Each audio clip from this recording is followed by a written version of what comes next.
Warahmatullahi wabarakatuh. Hello everyone. So today we as a group 4 will present about the sound device. The matter is onomatopoeia, repetition, and rhyme scheme. So this is the matter that we will explain to you guys. The first matter is onomatopoeia. What is onomatopoeia? Is defined as a word which imitates the natural sounds of a thing. It creates a sound effect that mimics the things described, making the description more expressive and interesting. Jadi onomatopeia itu ada kata yang meniru suara natural dari sebuah benda. Itu akan menghasilkan sound effect yang dapat menjelaskan atau mendeskripsikan mimik dari sebuah benda tersebut dan menjadikan description-nya lebih expressive and interesting. Jadi onomatopoeia ini seperti ketika kita membaca komik, biasanya onomatopoeia ini kebanyakan ya itu dari ketika membaca komik, novel, mungkin ada di beberapa lagu, dan bisa juga dari puisi. Nah, biasanya for my experience, I ever see this onomatopoeia from the comics because I often to read a comics, so it's like the comics feels like life if we had this onomatopoeia. Jadi biasanya di comics itu sering ada tentang onomatopoeia ini, seperti contoh dia mendeskripsikan kejadian atau hal-hal yang dilakukan oleh orang yang ada di komik atau benda-benda yang ada di komik. Karena di komik itu kan nggak ada suara, di komik novel kan nggak ada suara, jadi kita sendiri sebagai pembaca yang seperti membayangkan atau mendeskripsikan bunyi dari benda-benda tersebut, make the stories more live and interesting. So the people who read the book or the novel or the comics or read the poetry, they will feel like it real, like they watching a film or videos. And what is the function of this onomatopoeia? The general function is use it to tell what is happening. Jadi fungsinya itu untuk mengetahui atau memberitahukan apa yang sebenarnya tengah terjadi di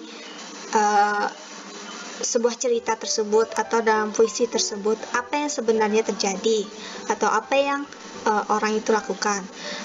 And the second is help readers to hear the sound of the word they reflect. Nah, di sini maksudnya agar membuat si pembaca novel atau puisi atau komik atau sebuah buku untuk mendengar suara yang dihasilkan oleh kata-kata tersebut, seperti tadi suara membuka pintu atau menutup pintu atau suara bom meledak dan seterusnya. And then to create emphasis, it means that ketika kita membaca novel atau komik, biasanya suara ini atau kalimat kata-kata ini dikeluarkan agar menekankan suatu kejadian yang tengah terjadi. Misalnya di komik tersebut digambarkan seperti bom meledak. Nah, di situ ada pasti eposisnya tertuliskan seperti boom. Nah, itu seperti menekankan apa yang sebenarnya terjadi di dalam komik atau cerita tersebut.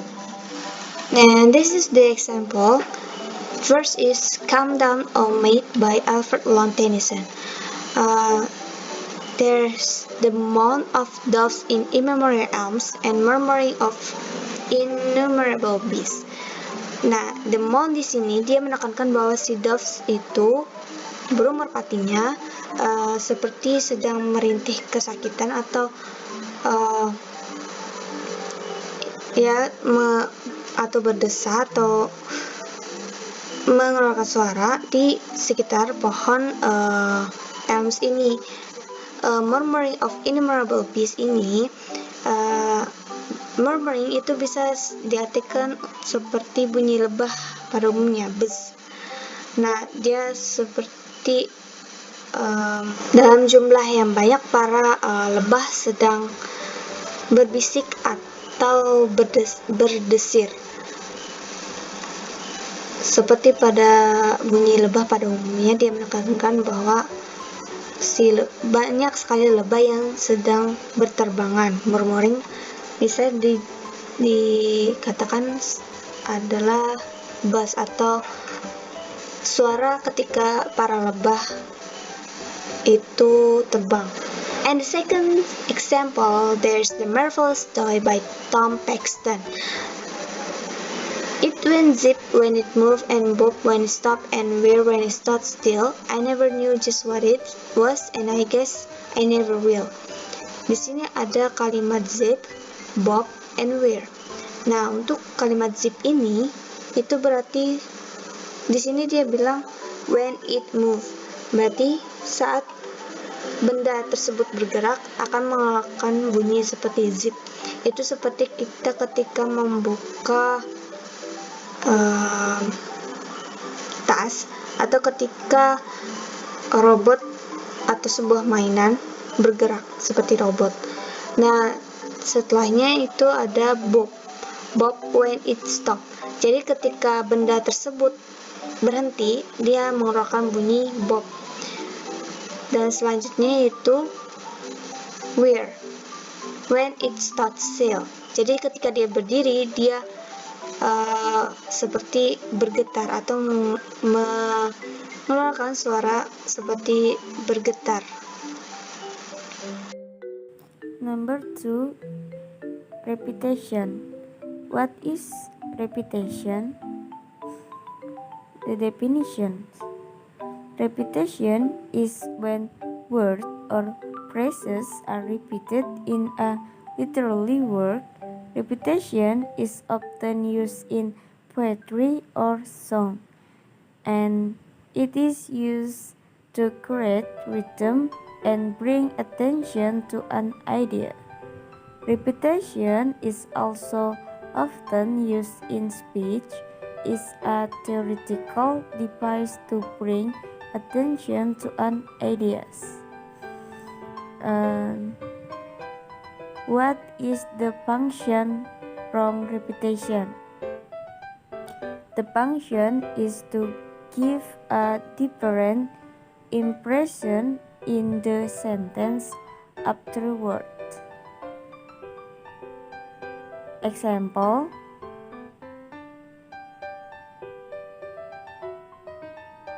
Shakespeare's Romeo and Juliet, and Miles to go before I sleep, and Miles to go before I sleep. Next, Robert Forrest stopping by wood in a snowy evening. It's a gas giant and also the biggest planet in the solar system. And the last example, oh wayful. Jadi, repetisi merupakan suatu kata pengulangan yang biasa kita jumpai pada puisi ataupun lagu, tapi terkadang juga kita bisa temukan di dalam pidato. And number 3, a rhyme scheme. What is a rhyme scheme? A rhyme scheme is the pattern of a rhyme that comes at the end of each verse or line in poetry. In other words, it is the structure of end words of a verse or line that a poetry needs to create when writing a poem. Jadi maksudnya skema rima adalah pola rima yang muncul di akhir setiap ayat atau baris dalam sebuah puisi. Bisa juga dikatakan struktur kata-kata akhir dari sebuah ayat atau baris yang perlu dibuat penyair saat menulis puisi. And the next types of rhyme scheme. Number 1 is alternate rhyme. It is also known as ABAB rhyme scheme. Number 1 is rima alternatif. Ini juga dikenal sebagai skema rima yang polanya ABAB. Yang kedua yaitu ballades. Ballad is it contains 3 stanzas with the rhyme scheme of A, B, C, B, C, followed by B, C, B, C. Yang kedua ini yaitu ballad yang mana berisi 3 bait dengan skema rima A, B, A, B, B, C, B, C yang diikuti oleh B, C, B, C. And number 3 is limerick. Poem uses 5 lines with a rhyme scheme of A, B, B, A. Yang ketiga ini yaitu limerick, yaitu sebuah puisi menggunakan 5 baris dengan skema rima A, B, B, A. Number 4 is villanelle. It's used a rhyme scheme of A1, B, A2, A, B, A1, A, B, A2, A, B, A1, A, B, A2, A, B, A1, A2. Yang keempat ini yaitu adalah villanelle, yaitu sebuah puisi 19 baris yang terdiri dari 5 tercet dan syair terakhir. Ini menggunakan skema rima A1, B, A2, A, B, A1, A, B, A2, A, B, A1, A, B, A2, A, B, A1, A2. Number 5 is a monorhyme. It is a poem in which every line use the same rhyme scheme. Yang kelima ini yaitu adalah monorhyme. Ini adalah puisi di mana setiap baris menggunakan skema rima yang sama. And number 6 is couplet. It contains 2 line stanzas with the AA rhyme scheme, which often refers as AA, BB, CC, and DD. Yang keenam ini yaitu adalah couplet, yang mana berisi bait 2 baris dengan skema rima AA yang sering muncul sebagai AA, BB, CC, dan DD. And number 7 is triplet. It's often repeats like a couplet or use a rhyme scheme of AAA. Yang ketujuh ini adalah triplet, yang mana sering berulang seperti bait yang menggunakan skema AAA. And the last is enclosed rhyme. It use a rhyme scheme of ABBA. Yang terakhir ini adalah sajak terlampir, yang mana menggunakan skema rima AB, BA. Next, examples of rhyme scheme. Di sini saya ada 2 contoh lagu. Yang pertama itu lagu Twinkle Twinkle Little Star, yang mana lagu tersebut menggunakan skema rima AABB, di mana baris pertama diakhiri dengan kata star yang berima dengan kata terakhir dari baris yang kedua yaitu R.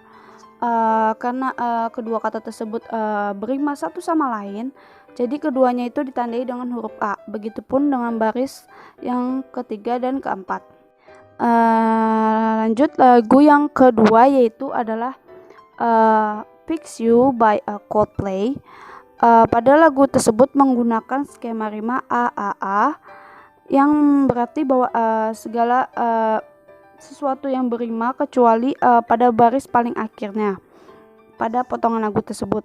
Nah, biasanya baris paling akhir ini memiliki jumlah suku kata yang berbeda dengan 3 baris yang sebelumnya.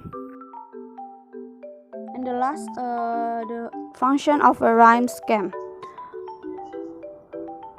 A rhyme scheme is an integral part of the constitution of a poem, which includes meter, length of phrase, and rhythm. In the facts, rhyme scheme, like other writing tools, is used to create balance and relieve tension, manage flow, create a rhythm, and highlight important ideas. Its basic function is to form units of sound and suggest units of sense. It also communicates the idea in a more effective way. Jadi skema rima ini merupakan bagian integral dari konstitusi puisi yang meliputi meteran, panjang prasanya, dan ritmenya. Biasanya skema ritma ini seperti alat tulis lainnya yang biasanya digunakan untuk menciptakan keseimbangan dan menghilangkan ketegangan, mengatur aliran, menciptakan ritme, dan menonjolkan ide-ide penting. Fungsi dasarnya skema rima ini adalah membentuk satuan suara dan menyarankannya satuan indera. Ini juga untuk mengkomunikasikan gagasan dengan cara yang lebih efektif.